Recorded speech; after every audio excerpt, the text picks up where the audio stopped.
भरने का अधिकार लिया है। अगर हम उन्हें सब्जी नहीं देंगे तो वो हमें कुएं से पानी लेने भी नहीं देंगे।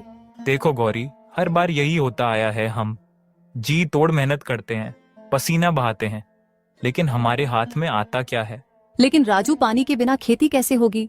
हमारी सब्जियां सूख जाएंगी और हम पूरी तरह बर्बाद हो जाएंगे। तो हम भी हार मानने वालों में से नहीं हैं। हम अपनी मेहनत का पूरा हक लेकर रहेंगे, चाहे कोई भी रोके। अब से हम अपने खेत के मालिक सिर्फ हम हैं, कोई और नहीं। इतना बोलकर राजू खेतों की ओर चला जाता है। थोड़ी देर बाद सेठ जी भी आ जाते हैं। वाह राजू, इस बार तो तेरी सब्जी बहुत अच्छी आई है।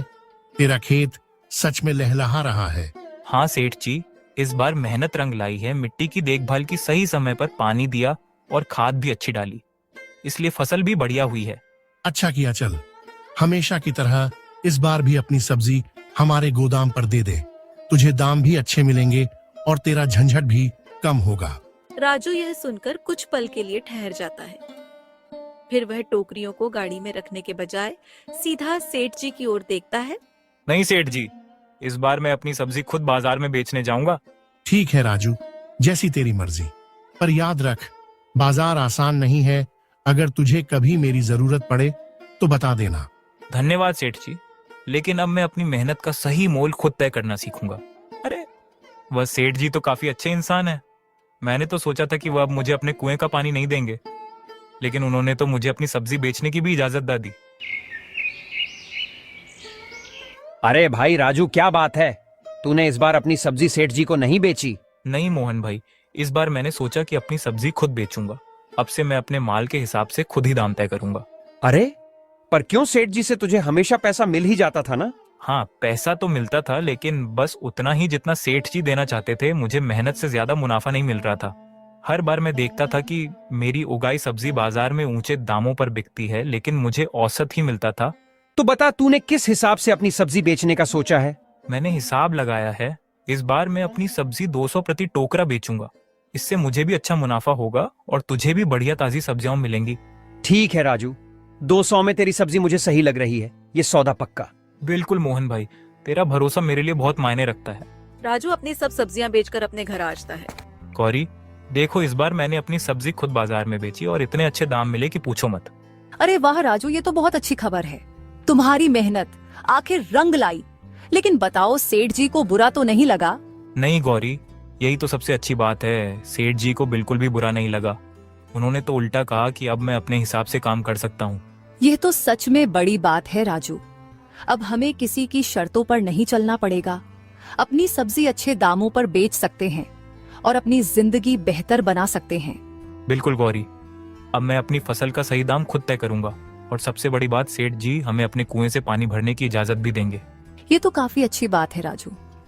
चलो अब तुम बैठो, मैं नदी पर से पानी भरकर लेकर आ जाती हूँ। फिर तुम्हारा लिया खाना बना दूंगी। गौरी नदी की ओर पानी लेने चली जाती है। अरे गौरी, कैसी हो? सब ठीक तो है ना? हाँ सीता, सब बढ़िया चल रहा है। इस बार तो और भी अच्छा हुआ। राजू ने अपनी फसल सेठ जी को नहीं बेची, बल्कि सीधे बाजार में बेचकर आया है। इससे हमें काफी अच्छे पैसे मिले हैं। अरे ये तुम क्या कह रही हो? तुम्हारे राजू ने इस बार सेठ जी को नहीं बेचा, लेकिन क्यों? हाँ बहन, हर साल सेठ जी हमारी मेहनत का सस्ता सौदा कर लेते थे और हमें बहुत कम पैसे देते थे। लेकिन इस बार राजू ने ठान लिया कि वो अपनी मेहनत की असली कीमत पाएगा। उसने सीधे बाजार जाकर व्यापारियों से बात की और देखो, इस बार हमें फसल का 2 गुना दाम मिला। तुम सही कह रही हो गौरी। मैं भी अपने रवि से इस बारे में बात करूंगी। अगर हम भी सीधे बाजार में जाकर अपनी फसल बेचें तो शायद हमें भी अच्छा मुनाफा हो। हाँ बहन, और अगर हम औरतें अपने पतियों का साथ दें तो हम सब अपनी मेहनत की सही कीमत पा सकते हैं। इस बार तो राजू ने सिर्फ अपनी ही नहीं, गांव के और भी कुछ किसानों की फसल को बाजार में बिकवाया। अब हम सब मिलकर सेठ जी की इस जबरदस्ती का सामना करेंगे। अब तो मैं भी रवि से कहूंगी कि इस बार फसल सीधे बाजार में ही बेचे। हमें अपने हक के लिए आगे बढ़ना ही होगा। सीता पानी लेकर अपना घर जाती है। रवि, तुमने सुना? राजू ने इस बार अपनी सब्जियां सेठ जी को नहीं बेची, बल्कि खुद बाजार जाकर बेची और उसे बहुत अच्छा मुनाफा हुआ। उसने कहा कि सीधे ग्राहकों को बेचने से उसे सेठ जी के मुकाबले दुगना फायदा हुआ है। सच में सीता, अगर राजू को इतना ज्यादा फायदा हुआ है तो हम क्यों नहीं ऐसा करते? हम सालों से सेठ जी को सब्जियां बेचते आ रहे हैं और वो हमें बहुत कम पैसे देता है, लेकिन बाजार में बेचने से हमें हमारी मेहनत का असली दाम मिलेगा। हाँ, मैंने भी सुना है कि सेठ जी सस्ते में हमसे सब्जी खरीद कर शहर में महंगे दामों पर बेचता है। हम मेहनत करें, हमारी जमीन से ताजी सब्जियां उगें और फायदा कोई और उठाए, ये अब नहीं चलेगा। अगर राजू कर सकता है तो हम भी कर सकते हैं। तो तय रहा, इस बार हम भी अपनी सब्जियां सेठ जी को नहीं बेचेंगे। हम खुद बाजार जाकर बेचेंगे और देखेंगे कि हमें कितना मुनाफा होता है। अगर यह तरीका सही रहा तो हम आगे से भी सेठ जी पर निर्भर नहीं रहेंगे। सही कहा रवि, अब हमारी मेहनत का पूरा फल हमें ही मिलेगा। इस बार हम भी बाजार जाकर अपनी सब्जियां बेचेंगे। सीता, मैं सेठ जी से बोलकर आता हूँ कि आज से हम उन्हें सब्जी बेचना बंद कर देगा। सेठ जी, हमने फैसला कर लिया है, आज से हम आपको अपनी सब्जियां नहीं बेचेंगे। मैं खुद बाजार जाकर अपनी सब्जियां बेचूंगा। वहां मुझे अच्छे दाम मिलेंगे और मेरी मेहनत का पूरा फल मिलेगा। क्या कह रहा है रवि? ऐसा उल्टा सीधा कदम मत उठा। तेरा काम खेती करना है, व्यापार नहीं। मैं तुझसे हमेशा अच्छे दामों में सब्जी खरीदता आया हूँ, फिर तुझे बाजार जाने की जरूरत ही क्या है? सेठ जी, अच्छे दाम आप हमें जितना देते हैं उससे 2 गुना बाजार में मिलता है। हमने देखा है कि आप हमारी सस्ती सब्जियां खरीदकर शहर में ऊंचे दामों पर बेचते हैं। अब हम भी अपनी मेहनत की असली कीमत पाना चाहते हैं। देखो, ऐसा कदम उठाकर तुम मुसीबत में पड़ सकते हो। बाजार जाना आसान नहीं होता, वहां बहुत प्रतिस्पर्धा है। अगर तुम मुझसे सब्जी बेचोगे तो तुम्हें हर हफ्ते पैसे मिलते रहेंगे, पर बाजार में क्या भरोसा, वहां कभी दाम गिरते हैं, कभी कोई ग्राहक नहीं मिलता। सोच समझकर फैसला करो। मैंने फैसला कर लिया है सेठ जी, मैं बस आपको यही बताने आया था। इतना बोलकर रवि वहाँ से आ जाता है। गर्मी के दिनों में पानी की समस्या बढ़ती जा रही थी। 2-4 दिन में ही पानी की कमी महसूस होने लगी और अब खेतों को भरपूर पानी की जरूरत पड़ने लगी थी। गांव में केवल एक ही जगह पानी बचा था, सेठ जी का कुआं। गौरी, अब मैं चलता हूँ।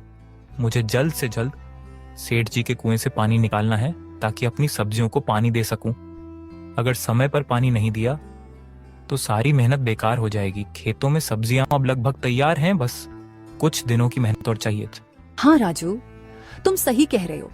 इस समय पानी की सबसे ज्यादा जरूरत है, नहीं तो सब्जियां मुरझा जाएंगी। तुम्हारी कितनी मेहनत लगी है इन्हें उगाने में।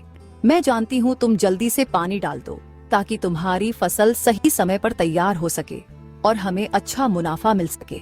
हाँ गौरी, यही सोचकर ही तो मैं भागा जा रहा हूँ। अगर सब्जियां अच्छी हो गई तो बाजार में अच्छी कीमत मिलेगी और घर की हालत भी सुधर जाएगी।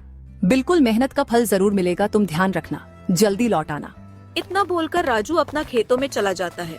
राजू जैसे ही कुएं की ओर पानी निकालने जाता है, वहाँ पर सेठ जी खड़े होते हैं। सुन भाई राजू, अब तू मेरे कुएं से बिल्कुल भी पानी मत लेना। लेकिन क्यों सेठ जी, ऐसा अचानक क्यों? आप मुझे कुएं से पानी लेने से क्यों रोक रहे हैं? जब तूने मुझे अपनी सब्जी बेचना बंद कर दी है तो मेरे कुएं के पानी लेने का भी कोई मतलब नहीं है। तुझे याद है, पहले तू अपनी सब्जियां मेरी दुकान पर बेचा करता था, लेकिन अब तू दूसरे बाजार में बेचने लगा है। जब तूने मेरे साथ व्यापार खत्म कर दिया तो मैं तुझे अपने कुएं का पानी क्यों दूं? सेठ जी, ऐसा मत कीजिए। अगर ये पानी मेरी सब्जी को नहीं मिला तो वे सूख कर खराब हो जाएंगी। मेरा परिवार भूखा मर जाएगा। राजू, ये मेरा कुआं है, मेरी मेहनत से खुदवाया हुआ। मैं जिसे चाहूं पानी दूं, जिसे चाहूं ना दूं। जब तुझे अपने फायदे के लिए नया बाजार मिल गया तो अब पानी के लिए मेरे पास क्यों आया? इतना सुनकर राजू निराश हो जाता है और अपने घर आ जाता है।